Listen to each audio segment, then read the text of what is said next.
maanta waxaynu ku bilaabaynaa colaadda ka dhaxaloosan dalalka Thailand iyo Cambodia taasi oo sababtay khasaare ciidan iyo rayid oo ay dheer tahay barakaca 10,000 oo ruux. afhayeenka wasaaradda difaaca ee dalka Thailand Suresanta Kongsiria ayaa waxa uu sheegay maantay in iska horimaadyada ka socda xadka Cambodia ay ku dhinteen 9 askari oo ka tirsan ciidankooda halka in ka badan 120 kalena ay ku dhaawacmeen. iska horimaadyadaasi waxa ay ku barakaceen ama waxay barakaciyeen ku dhawaad 200,000 oo rayid ah oo Thailand ah oo ku barakacay magaalooyin gaar ahaan waxa ay galeen xeryo qaxooti ah. 3 ruux oo la sheegay inay ahaayeen qaxooti ayaa la xaqiijiyay inay ku dhinteen waxaana la dhisay guud ahaan 849 xero sida uu sheegay afhayeenka wasaaradda difaaca ee dalkaasi. dhinaca kale ku dhawaad 200 oo cisbitaal iyo xarumo caafimaad ayaa saameyn kala duwan waxa ay ka soo gaartay dagaalka.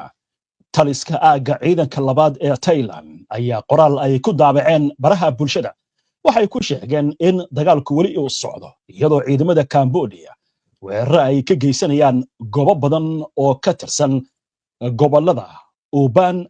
Rajdhani iyo Sisaket ee Thailand.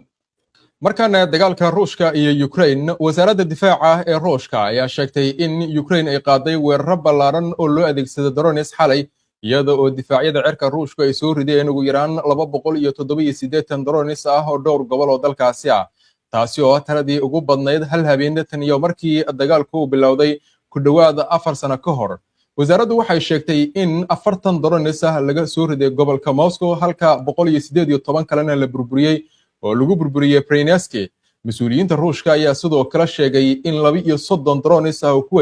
wajahnaa caasimadda laga hortagay.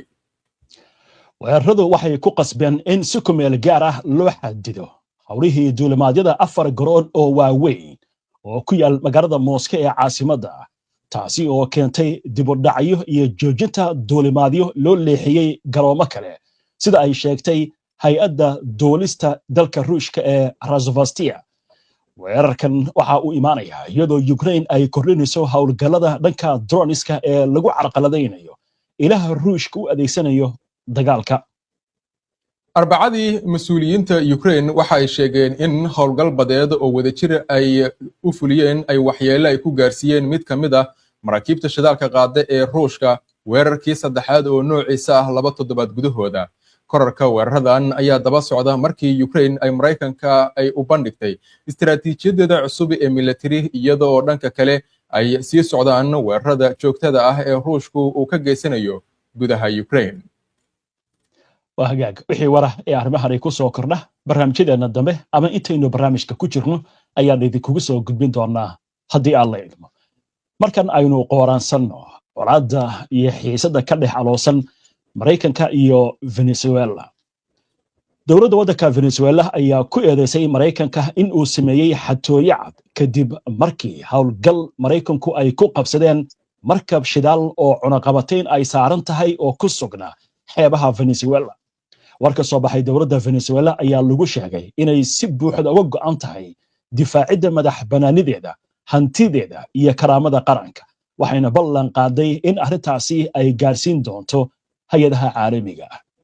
madaxweynaha Mareykanka Donald Trump ayaa xaqiijiyay in markabka la qabtay Arbacadii isagoo uu ku tilmaamay markab aad u weyn kan ugu weyn, taasi oo isla markiiba kordhisay qiimaha saliidda caalamka kana sii dartay xiisadda u dhaxaysa Washington iyo Caracas. Senator Lindsey Graham ayaa waxa uu taageeray tallaabada isaga oo ku andacooday in markabku uu siday saliid ka timid Venezuela iyo Iran oo cunaqabatayn ay saaran yihiin. waxa uu ku celiyay baaqiisa ah in la soo afjaro maamulka Nicolas Maduro oo ku sheegay argagixiso isla markaasina xor la siiyo shacabka Venezuela. Obarada waxay sheegeen in iyadoo shidaalka Venezuela uu cunaqabatayn ku hoos jiro ama cunaqabatayn ay saaran tahay, haddana dalku uu ku tiirsan yahay dhoofinta suuqa madow ee shidaalka. inta badan suuqyada Asia la geeyo waxaana lagu iibiyaa qiimo aad u jaban. qabsashada markabkani waxay cabsi gelin kartaa iibsadayaasha ka baqaya inay la kulmaan tilaabooyin caynkana. xiisadda ayaa sii xoogaysatay bilihii la soo dhaafay iyadoo Washington ay kordhisay ciidamadeeda ku sugan meelaha u dhow Venezuela islamarkaasna ay sii adkaysay cadaadiska lagu doonayo in la saaro Maduro si dalka uga baxo laakiin Maduro wuxuu amray islamarkaasna abaabulay ciidamo iyo rayid gaaraya 4.5 milyan oo qof si la isaga caabiyo weerar kasta oo dalkiisa ku wajahan ku soo dhawow shirkadda Qibla Homes naqshad qaab wacan weeyo Qibla ay farsamaysay ha ka qadina u kaalay guryaha Qibla